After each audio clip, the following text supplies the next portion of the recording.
Good morning, Anne. Good morning, James. And good morning, everybody. Hopefully, as always, you are all having a great weekend, a great week, whenever it is that you are listening. So here we are again, Anne, Sunday morning. Yes. And another Vibe Sunday podcast. Yes, nearly 100. I know. Are you happy to begin this morning? I am, yes. Fantastic. Where shall we start this morning? I'd like to talk about some of our experiences in France. Okay. 8 of us have been to France. We did. In so the last couple of yourself weeks. and myself and 6 others. We flew Yes. from Manchester to Carcassonne in southern France, and we were there for I think 4 nights, Yes. 5 days, and we were staying in one central place, and we travelled out each day to different locations Yes. in the region Yes. with a driver guide to take us. That's correct. And it really was idyllic in terms of it was rural southern France. Yes. Beautiful countryside, blue skies, scorching sunshine, Yes. out and about. Yes. It really was special, wasn't it? It was very special. The places we went to were very special. Yes. And we went into a lot of churches while we were there Yes. as well.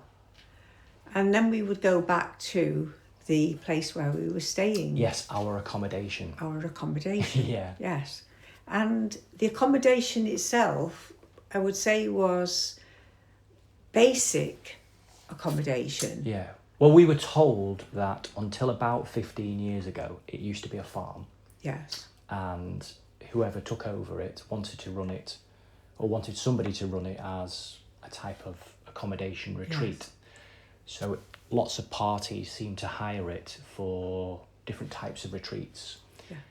And we were there to use it as a base. And it really is a fantastic location in terms of its geography and the surrounding area, the countryside. It really was Yes. lovely. But you're right, the accommodation itself was basic. It served our needs, and we were surrounded by real beauty. Yes. But it certainly wasn't luxurious. No. And when I say it was basic, we had individual villas. They called them a type of villa. Yeah, small studio rooms, really. A studio room that had a mezzanine with beds on. Yes. Which would be ideal for homeless people, for me. That's the first thing I thought of when I went into it, because a little kitchen and a bathroom. Yeah. And a lounge. And I thought these would be ideal, because they didn't take up much room. Yes. But with their own little Yeah. patio at the front and a table that you could sit at. Yeah. That was my first thought when I saw them, was they would be great for that. And then separate to that was a building where we ate. They were all different buildings, weren't they, in this place? Yes. And separate to that, we had to walk out to go for the food, which was a very nice building. But we weren't allowed in this building until the lady rang the bell. Yeah. Yeah. Which I thought was a little bit odd at first. It really was. Every mealtime, we were summoned with the bell Yes. that rang out across the loud bell. accommodation retreat area. Yes. So it was a little bit like being at school, a boarding school or something like that. And if we got there before, we had to sit outside until the bell was rang. To go Until in. we were summoned. Yes. You rang. Yeah. Now, the lady wasn't unpleasant. I have to say that. She wasn't unpleasant. She was just very stern. Yes. Very stern. Yeah. So she was a Dutch lady Yes. living in France with her husband, Yes. running Yes. the business, basically, running the accommodation, the retreat area. Yeah. Yeah. So the reason I'm saying this is that the meal times we paid for our breakfast and our evening meal separate to the accommodation. They were added on supplements, weren't they? They were added on, and we prepaid for them. Yes, So we had. it wasn't cheap. It was a normal price for food in France. Yes. But we weren't given any choice No, we weren't. at all. No, we weren't. There was no choice as to evening meal. The evening meal, when we went in, the ladies were behind a table and they served you onto your plate. You got what you were given. Yes. And it was one spoonful. Yeah, of and each how much thing. they decided. Yes, that's You were allowed right. one of everything. And you would have to wait till everybody had eaten before you could have more, because Not that we wanted more. Not that we wanted more.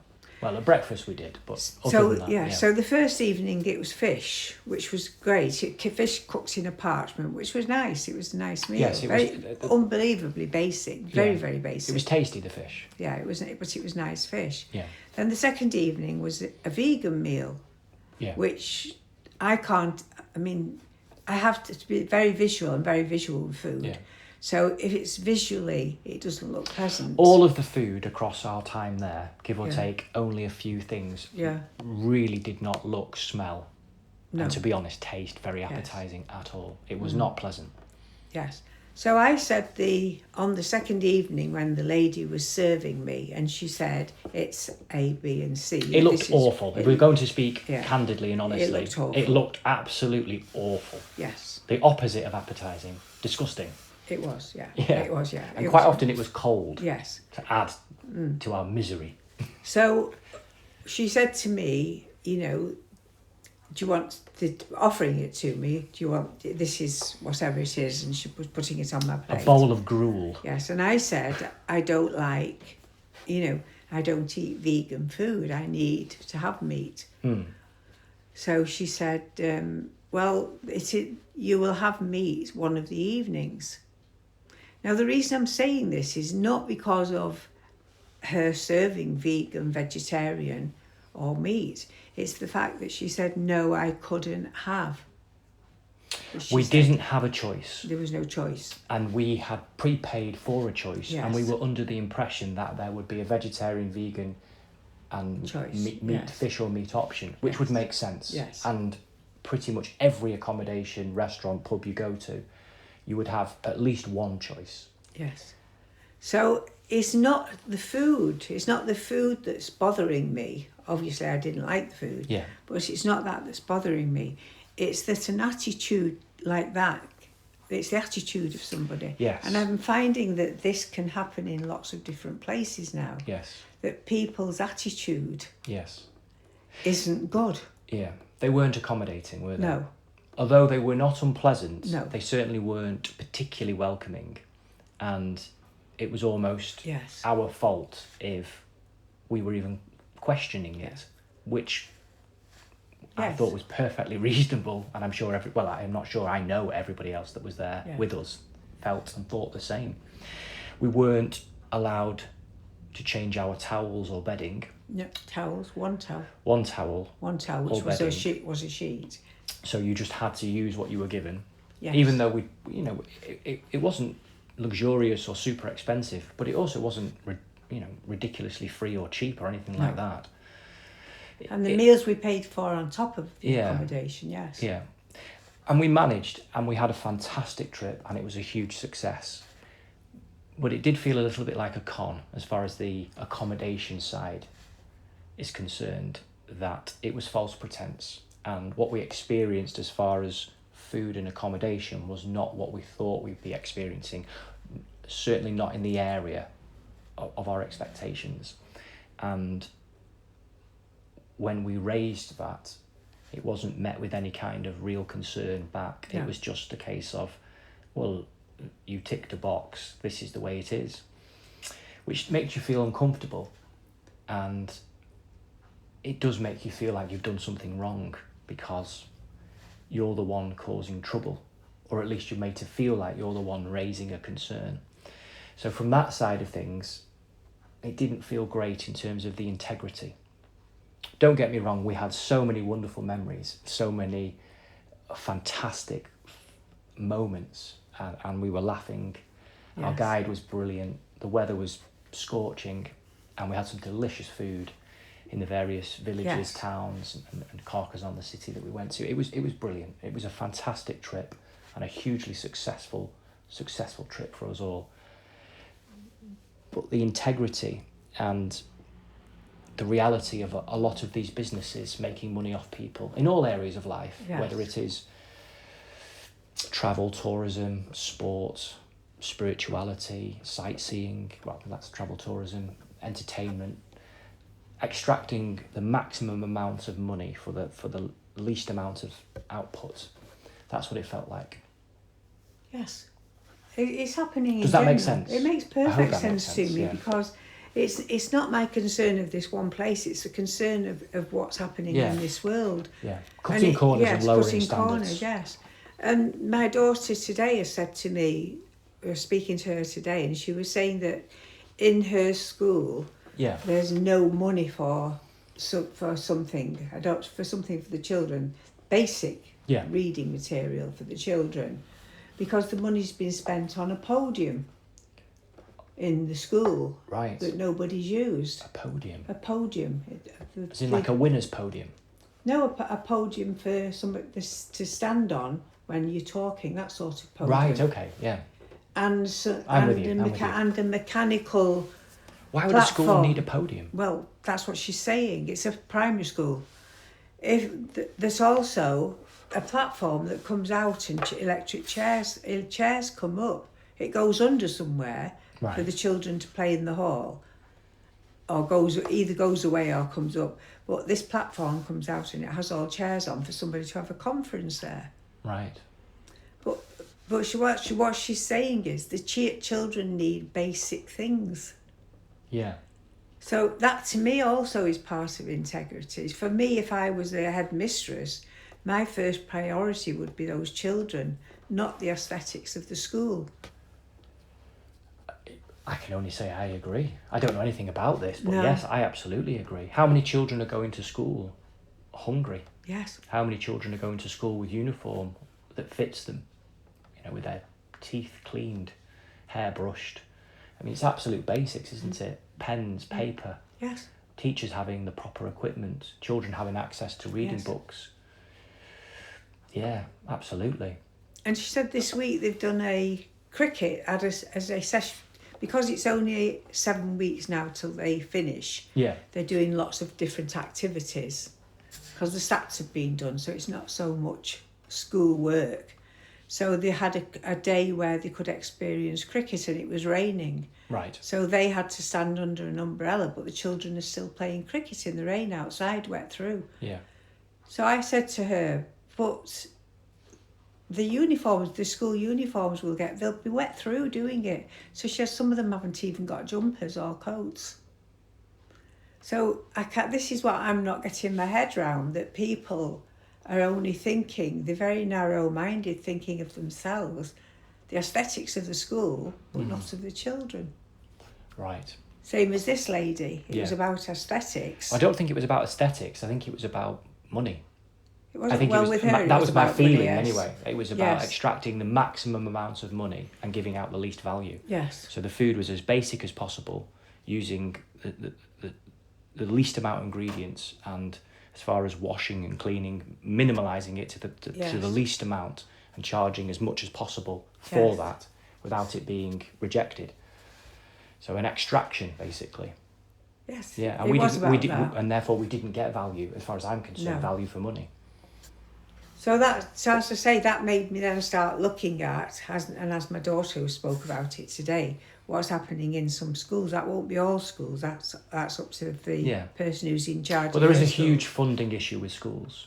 Yes. Many schools are struggling. I understand, but you fund- don't spend the funding on that. I'm agreeing. That's what I'm My point saying. is, I'm agreeing with you. Yeah. Yeah. There's a lot of waste as well. Yes, lots of ways. Yeah. And then we can take that into hospitals, can't we? The waste in hospitals as well. Yes. So when are we going to, as a human race, when are we all, or every single one of us, going to stand up and say, look, enough of this, we want to go back to basics. You want to ensure Yes. the food is there, the clothing is there, Yeah. the child is warm, the child is safe. Yeah. That's the first thing for Yeah. me.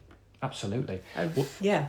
It brings to mind a psychological model, which is super famous, Maslow's hierarchy of needs, where the first needs are then supporting the needs for humans as they get higher and higher, and the most fundamental basic needs, what you're talking about, basic human survival Yes. of food and water and of shelter, before it gets to the intangible abstract needs, and ultimately at the pinnacle, self-realisation, love, creativity, self-expression. if the foundational needs, the foundational base is not in place, everything else can't stand upon it. And too many children, too many human beings are not supported in their lives, and they're not supporting themselves. That's what I feel like you're talking about. We need to return to those foundational needs, those necessary aspects of our lives that many of us are extremely blessed and fortunate to have, but many people don't have. Or they aren't secure. So they may have them today, but they don't have a felt security. So that level of stress and anxiety is causing huge problems, societal problems, psychological problems, physical health problems, because of the pressure that people feel they are under, because they don't feel secure in their accommodation.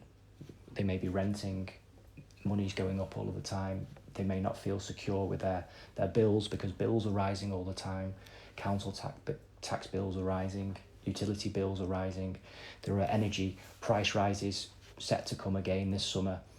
They don't feel secure in their work and employment. Maybe their contract is limited to X amount of hours or whatever it might be. They don't feel secure in their relationships, because people chop and change relationships more often these days for various reasons. So there's a huge uncertainty in life, whereas it used to be, not in every case, of course not, but there used to be more of a stability, much more of a consistency. People moved less, people lived more in one location, people's families were more rooted, people's employment was for longer term, people's pensions were better or were more secure, or at least felt that way. Yes. The opportunity for new homeowners felt more accessible. It feels far more uncertain, and that's having a huge shock on the system, and it's having a huge shock on how people feel, which then has health implications, which then only causes it to spiral worse and worse. There are many other factors, and I hope I've explained how I feel about it, or at least how I feel in part about it clearly, in very simple terms. I feel... Does that make sense? It makes perfect sense. For me, I feel that we have lost the foundations. The foundations, first of all, of the country. We don't have any foundations within our own country or pride. Right. So for me, the foundations, when I was... The first time I can think back and see them is that during the war, children were given milk at school and pure orange juice. Right. And malt and cod liver oil. Right. So those basics where your milk, your calcium and everything, your vitamin C, your oils, all given to you, and you had to have them at school. The nurse came in and made sure you had them. Yeah. So children were safe. They were made sure they were looked after. They had to go to school. They didn't have a choice. They were in school. But the foundations were there, reading, writing, arithmetic. That's all that was important, that everybody could read and write. We then had to start adding different things. So we had more things in life, more luxuries. Yeah. And I think we've outdone now. We're looking more for luxuries than we're looking for sustenance. Yeah. Life has become overcomplicated. That's what I feel, in the world. Yeah. In the world. I agree. Generally, I agree. In a lot of cases, I mean, huge progress has been made. And if we were using to appropriate levels in terms of our resources and what we spent our money on, both individually and as countries, with a far more pragmatic and wise hat on, I think things would be a bit more stable. The greed and avarice and a compulsion for more and more and more has taken what, essentially is bountiful and souring it in lots of ways.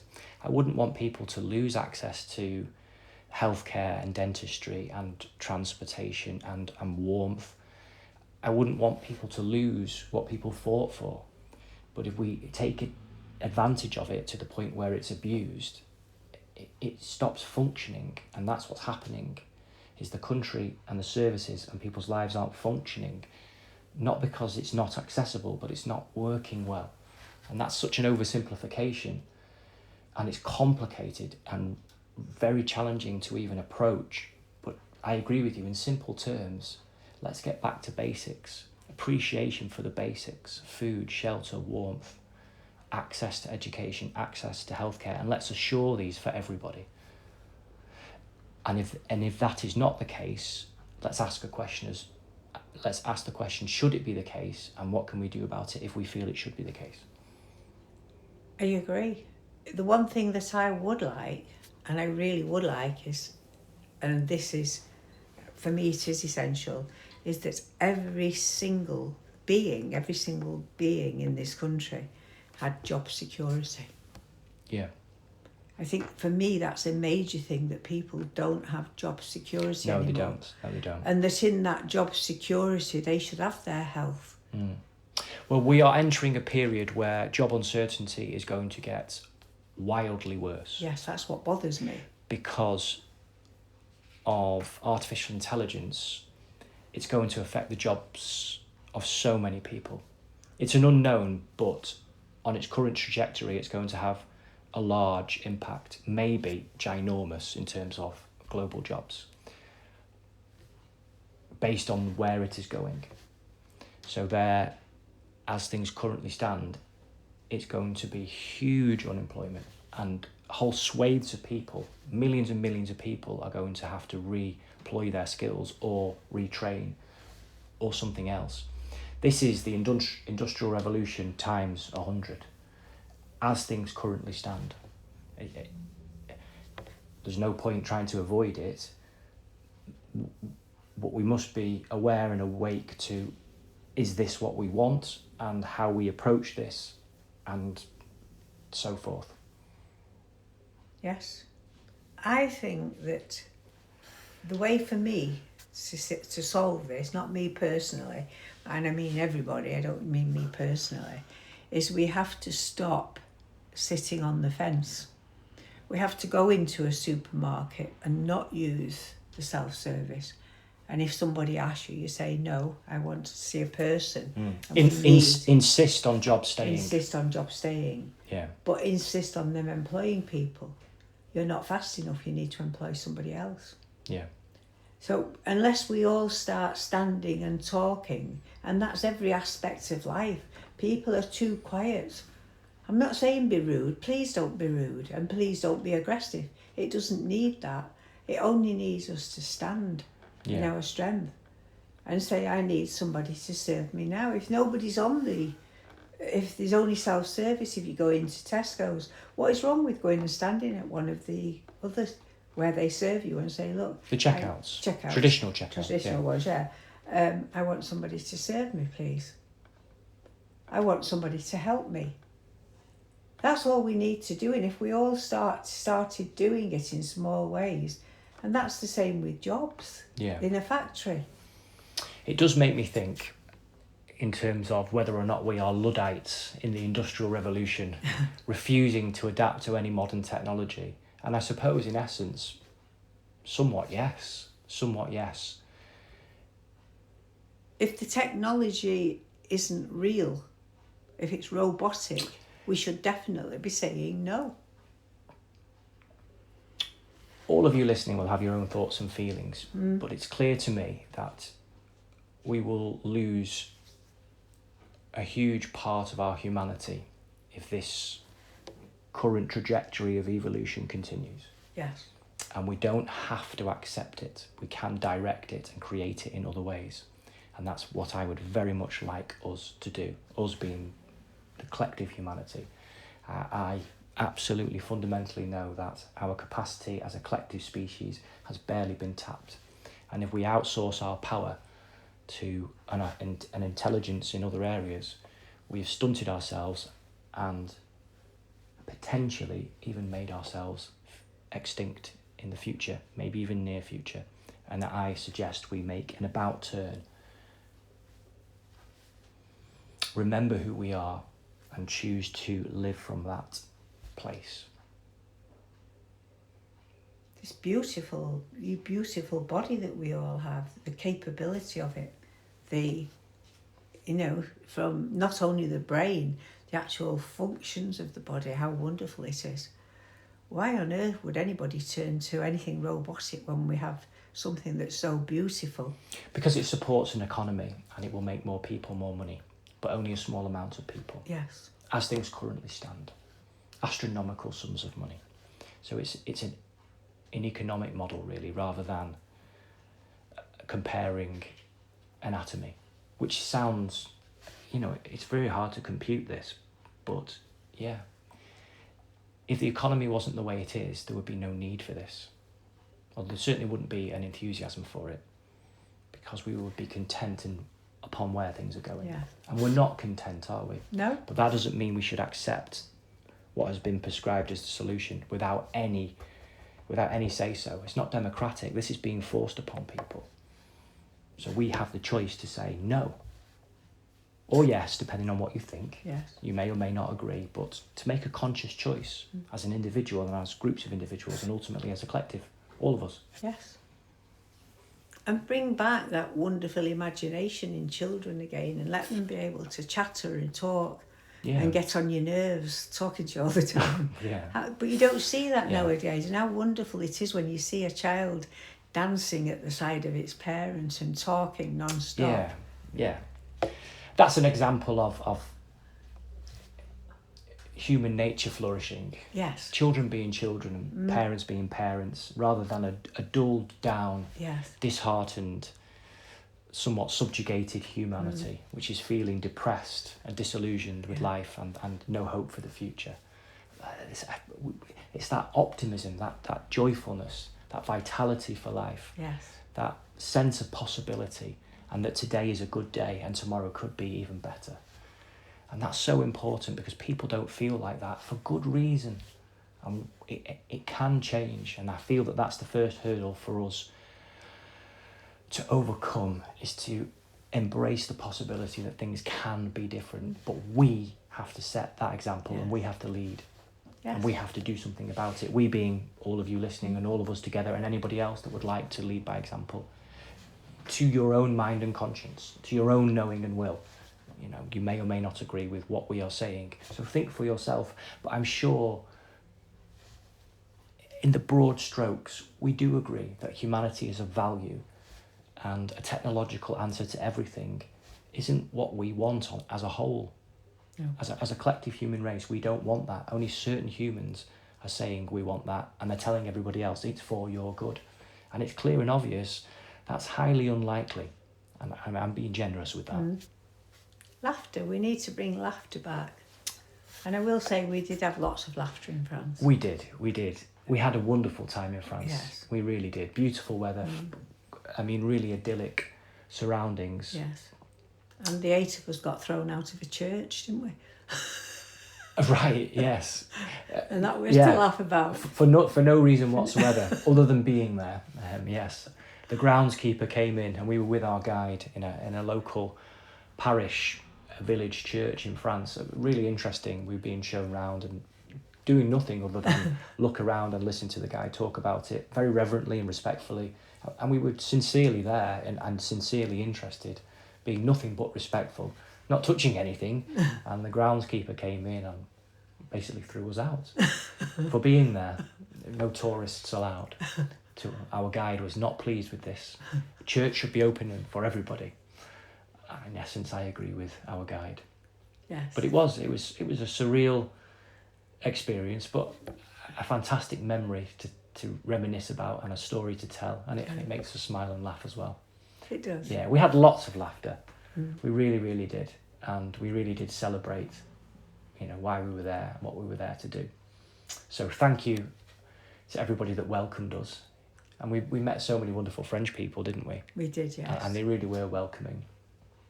And I did my best to speak about 3 phrases in French. Yeah. So yes, a couple of you did very well. Merci beaucoup. Your French. Yeah. J'adore la France. Yeah.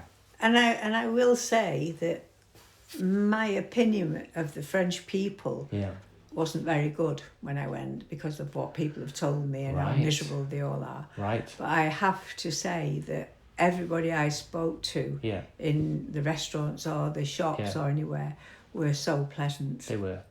Just not so much the manager of our accommodation. It was Dutch. Who was Dutch, yeah. Of which we've met many Dutch people who are wonderful as well. But this particular Yeah. one was, she was edgy. Yes. Yeah. So yes, we had a good time. We did have a good time. Well, lots to think about, Anne. We Yes. have really come to the end of Right. our podcast episode. That was a different one this morning. It It went was. here, there and everywhere. Yes. Hopefully you've all enjoyed listening, and if you have any thoughts or feedback or questions, please send them in. And thank you to those of you who have shared your thoughts, feelings, comments, questions that you've sent in, and thank you for liking and sharing and subscribing to our YouTube channel. We really do appreciate all of your support. We really, really do, and I mean that. Okay. Bye. Well, have a wonderful week, everybody, a wonderful time, and we look forward to being with you and speaking with you again next Sunday morning. Okay, goodbye, everybody. Bye. Bye-bye.